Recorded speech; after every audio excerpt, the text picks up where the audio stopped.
Like, number one, when have the number of Etsy employees ever equated to our success? It never has. And a degradation of quality. Can't imagine these 225 employees were all like scouring listings for drop shipping.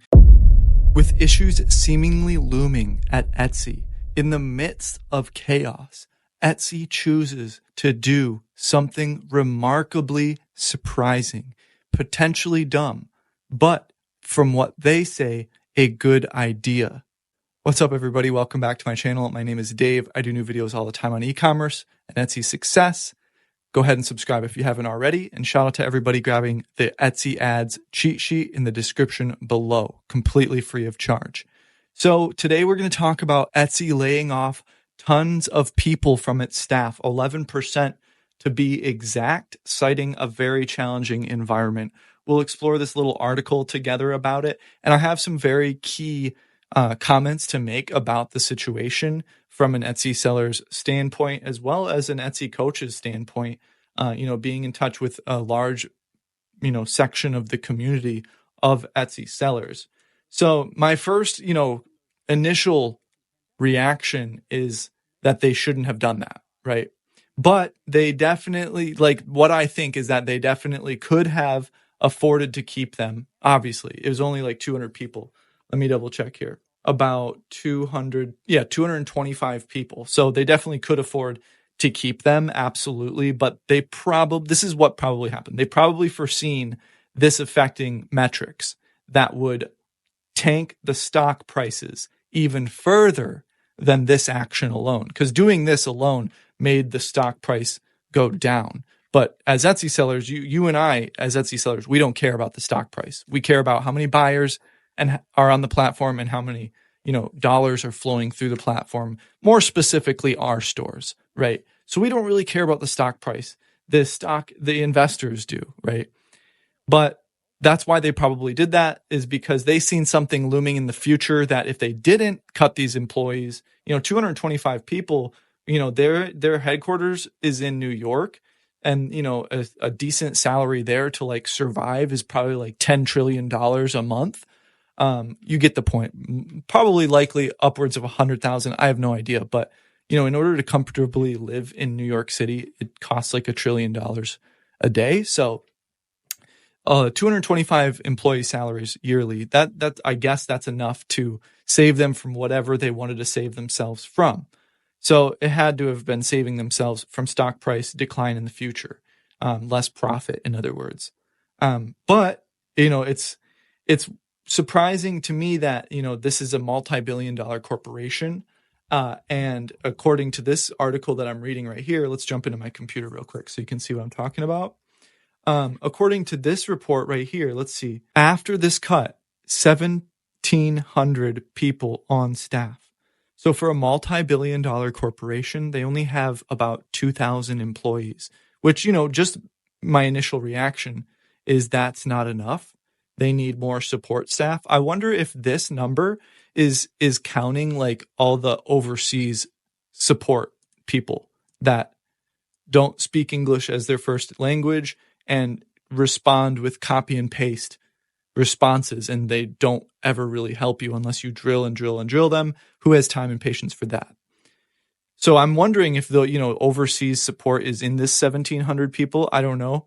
I doubt it, but I would believe it as well. But it is surprising that for a multi-billion-dollar corporation, they only have 1,700 people on staff after a cut of 225 people. This is what Josh Silverman said. We are operating in a very challenging macro and competitive environment, and gross merchandise sales has remained essentially flat since 2021. This means we are not bringing our sellers more sales, which is the single most important thing we can do for them. At the same time, employees' expenses have grown, even as we have introduced significant cost-cutting measures and adjusted or paused hiring plans. This is ultimately not a sustainable trajectory, and we must change it. So I don't know anything about running a corporation, but I'm sure yours and my initial reaction is, how do you make billions of dollars each year and not have enough money for 1,700 people?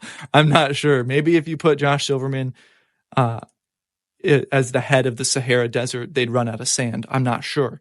But it's easy for me to just criticize and make comments like this, but in reality, we have no idea what's really going on behind the scenes, and it's just easy to read an article and talk like this. But at the end of the day, the silver lining is that buyers have increased since, like, let's say, when I started Etsy 2017, 2018, buyers have like doubled, tripled, quadrupled on the platform. So while this might be like an alarm to some people, when you first read the headline, oh no, Etsy's cutting employees. Like, number one, when have the number of Etsy employees ever equated to our success? It never has. It's not like Etsy support is like helping you with anything. It sucks to say that, but you know what I mean. It's not like they actually help. The only thing that it's concerning with is, will this result in a degradation of quality of the marketplace? My guess is no, because I mean, I can't imagine these 225 employees were all like scouring listings for drop shipping resellers, people breaking rules and copyright infringement. Because it's already rampant on Etsy. So I highly doubt these people were making a big dent anyway in the quality of the platform. So your success isn't connected to the amount of employees Etsy has. It's connected to your determination, hard work, and intelligence. So going on from there, the silver lining is that it's totally fine that they laid these people off. We can still do great on Etsy. It has more buyers now more than ever. So it's going to continue growing. There's always these little ups and downs with platforms like this. If there's any kind of headline out there that will get a media company views and clicks and sales on ads and stuff, they're going to run it. For example, like Amazon, like you can find 1 million hit pieces on Amazon published every single day. But that platform's still growing, and that stock price still continues going up, year over year over a long period of time. So let's, not freak out, and let's just continue selling on Etsy. Let me know what your thoughts are in the comments. I know that there's a lot of thoughts out there, and just like I, expressed some of mine, I'm sure I'd love to hear some of yours. And, check the description for helpful links. I have a free Etsy ads cheat sheet in there. Super helpful. Have a beautiful day.